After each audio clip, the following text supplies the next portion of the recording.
Bidiruu koo inni raaftu karoorri diina koo amma feete suudha maate naa jira waaqni koo inni ana wajjin jiru humna qabeessadha bubbee kee yommuu ati kaafte inni qabsi godha.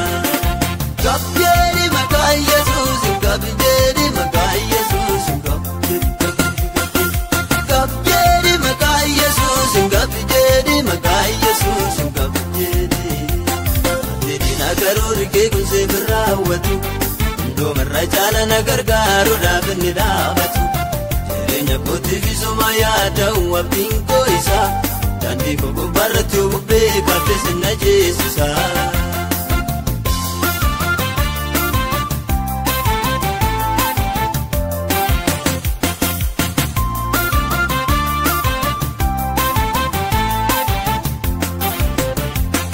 Waaqni nani ittaamanaatti hundumaa danda'a yommuu ani isaatti yaaddu seenuma daaga'a daaga'uun danda'umsee hin beekuma jal jedhee al tokkoon fuulaa koo ibsa narraa qabsi godhee.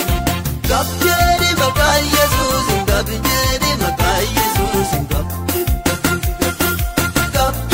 maqaa Yesuus kabjeeri maqaa Yesuus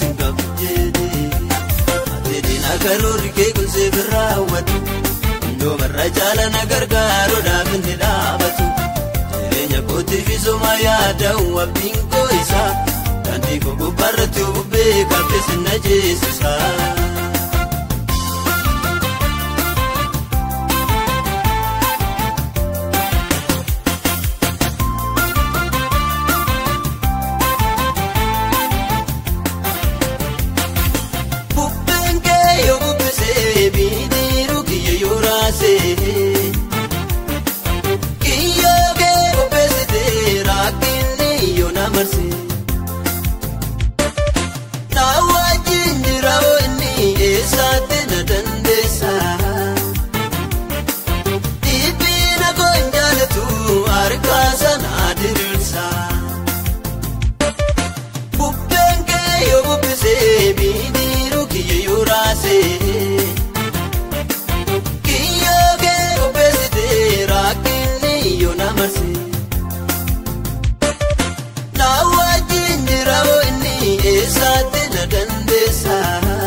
Kabjeeri maqaa Yesuus kabjeeri maqaa Yesuus kabjeeri maqaa Yesuus kabjeeri maqaa Yesuus kabjeeri adeemina karoorri kee kun seef raawwatu ndoomarra caala na gargaaruudhaaf inni dhaabatu jireenya kootiif isuma yaada'u abdiin koo isaa daandii koo gubbaarratti bubbee kaafte sinna jeesisa.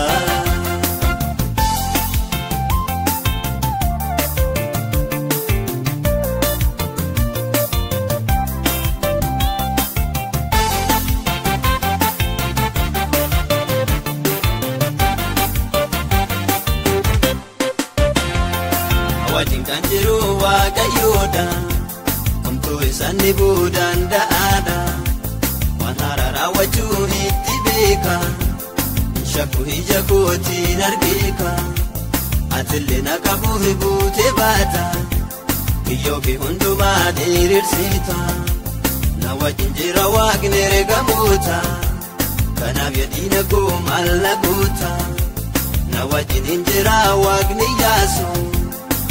Fadeen darbaan dandeessu galaana kanarras na ceesisa bidiruun koos inni saraafamuusa anis bashannanee adeeme.